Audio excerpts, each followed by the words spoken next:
সুপ্রিয় ভাই ও বোনেরা, সবাইকে ভালোবাসা এবং শুভেচ্ছা জানিয়ে আজকে একটি বিষয় নিয়ে আলোচনা করব।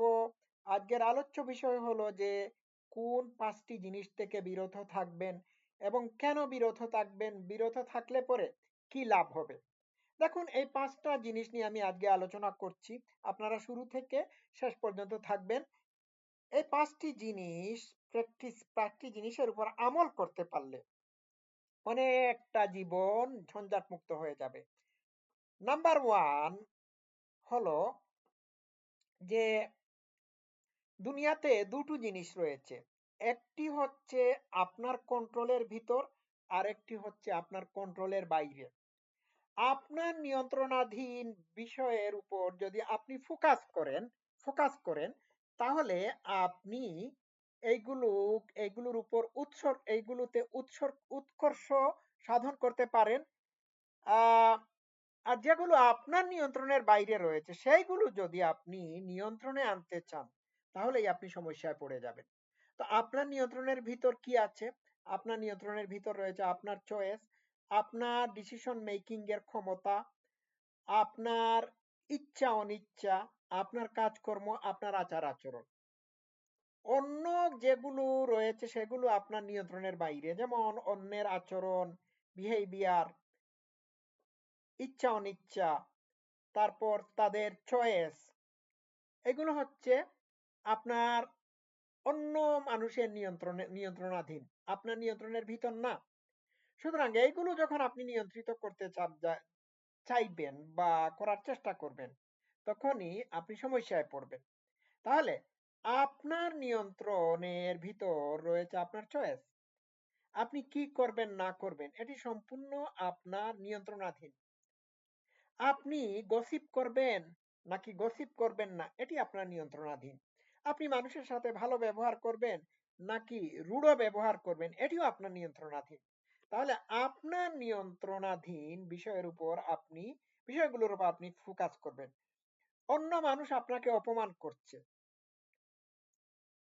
এই মানুষটা যে অন্য মানুষগুলো যে আপনার সাথে অন্য মানুষ যে আপনার সাথে অপমান করছে, এটি তার বা তাদের নিয়ন্ত্রণাধীন। এক্ষেত্রে অপমানের জবাব আপনি কি রকম দিবেন, অর্থাৎ রিয়াকশন কিভাবে দেখাবেন, সেটি আপনার নিয়ন্ত্রণাধীন। আপনার রিয়াকশন কি? অপমানের বদলে অপমান হবে নাকি অন্যভাবে হবে, এটি আপনি ডিসাইড করতে হবে। বিষয়টা বুঝতে পারলেন? Job is done. Weather, traffic, তারপর আরো অনেক কিছু আছে যেগুলো আপনার নিয়ন্ত্রণে না। তো এগুলো যখন আপনার নিয়ন্ত্রণে না, এইগুলোকে আপনি কন্ট্রোল না করার জন্য আপনি আপসেট হতে পারবেন না। ঠিক আছে, গেল এইটা। 2 নাম্বার হচ্ছে অন্যের মতামত বা অপিনিয়নের উপর আপনি আপনার জীবনকে যাপন করবেন না। অন্য মানুষের অপিনিয়নের উপর যদি আপনি গুরুত্ব দিয়ে থাকেন তাহলে আপনি আপনার জীবনকে তাদের হাতে তুলে দিয়েছেন।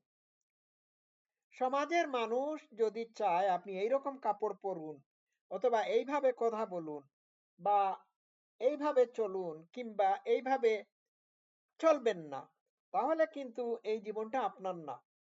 আপনার জীবনের কোনো মূল্যবিধি থাকলো না। আপনি অন্যের মতামতের উপর গুরুত্ব দিচ্ছেন। এখন সমাজের 90% মানুষ যদি পাগল ছাগল হয়, উন্মাদ হয়, অশিক্ষিত বর্বর হয়, তাহলে কি আপনি 90% মানুষের পছন্দ মোতাবেক নিজের জীবনযাপন করবেন, নাকি আপনি যেটিকে নৈতিক মনে করবেন সেটি অনুযায়ী আপনার জীবনকে পরিচালনা করবেন? বলুন। তো আপনার কাছে যেটি সঠিক মনে হয়, সেটি যদি সঠিক হয়, তাহলে you are not bothered about others people opinion about your lifestyle. গেল এটা, শুধু হিসাব। 3 নাম্বার হচ্ছে সমাজের সব মানুষ আপনার মতো হতে হবে এমনটি না। আপনার যদি খুব হাই স্ট্যান্ডার্ড থাকে, তাহলে আপনার স্ট্যান্ডার্ড অন্য মানুষ মেনটেন করবে এটি আপনি আশা করতে পারেন না। সমাজের বিভিন্ন মানুষ বিভিন্ন প্রকৃতির হয়ে থাকে। ঠিক আছে? তো আপনি সবাইকে আপনার মতো করতে যাবেন না। করতে গেলেই আপনি সমস্যায় পড়বেন।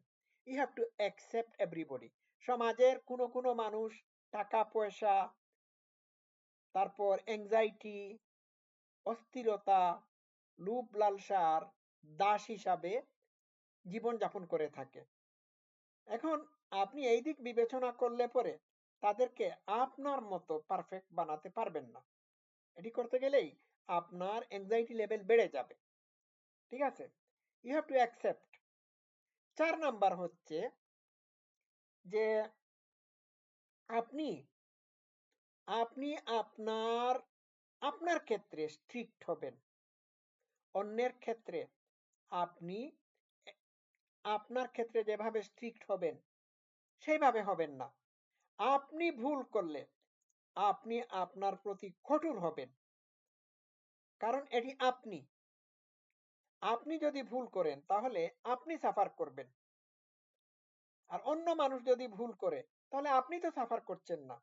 ক্ষতি তাদের হচ্ছে। সুতরাং আপনার যদি নৈতিক স্খলন হয়ে থাকে তাহলে এটি আপনার ক্ষতি। আপনি আপনাকে শাসন করবেন এবং সংশোধন করবেন সেই সাথে। গেল ৪ নাম্বার এইটা। ৫ নাম্বার হচ্ছে আপনি সমাজের সকল মানে অসৎ, চরিত্রহীন, দুর্নীতিবাজ, আনগ্রেটফুল মানুষের ব্যবহারকে আপনি মেনে নিবেন। মেনে নিবেন মানে কি? মানে আপনি মেনে নেওয়ার মানে না যে আপনি অন্যায়কে প্রশ্রয় দিচ্ছেন। মেনে নেওয়ার মানে হচ্ছে যে আপনি আপনি এটা মেনে নিতে হবে যে ফ্যাক্টটা হলো এইরকম যে এরা সব সমাজে আছে, সব জায়গায় আছে। সবাই সবাই সবাই সৎ হয় না। সবাই নৈতিক চরিত্রের অধিকারী হয় না। সুতরাং এই সত্যটি আপনি মেনে নিবেন।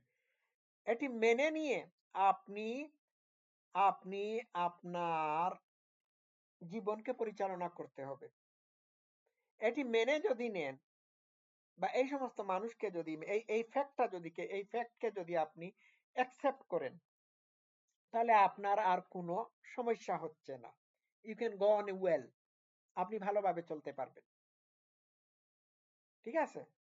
একটা কথা মনে রাখতে হবে, একজন মানুষ অসৎ, নির্বুধ, চরিত্রহীন বা আনগ্রেটফুল হওয়ার পিছনে অনেকগুলো কারণ আছে। এর পিছনে তার আপব্রিঙ্গিং থাকতে পারে, তার কালচার বা অন্য কিছু থাকতে পারে। অথবা সে রাইট রং, ভালো এবং মন্দের তফাৎ জানে না। আপনি জানেন। ঠিক আছে? সুতরাং আপনি জানেন আপনার ট্রেনিং আছে ভালো মানুষ হওয়ার জন্য। তাদের কোনো ট্রেনিং নাই। ভালো মন্দ সম্পর্কে তাদের কোনো ধারণা নাই। এই ভালো মন্দকে তারা পার্থক্য করতে পারে না।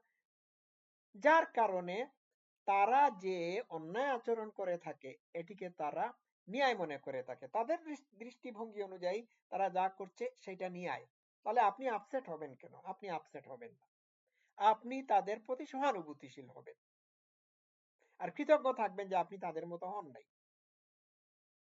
তারা না জেনেই এই সমস্ত কাজ করতেছে। ঠিক আছে? তারা জানে না কোনটা ন্যায়, কোনটা অন্যায়। কিন্তু আপনি জানেন। And they don't have any training to be a good person. এটা মনে রাখবেন। তো জব ডান। আজকে এই পর্যন্ত থাকুক। সবাই ভালো থাকবেন। Love you all. Thank you so much.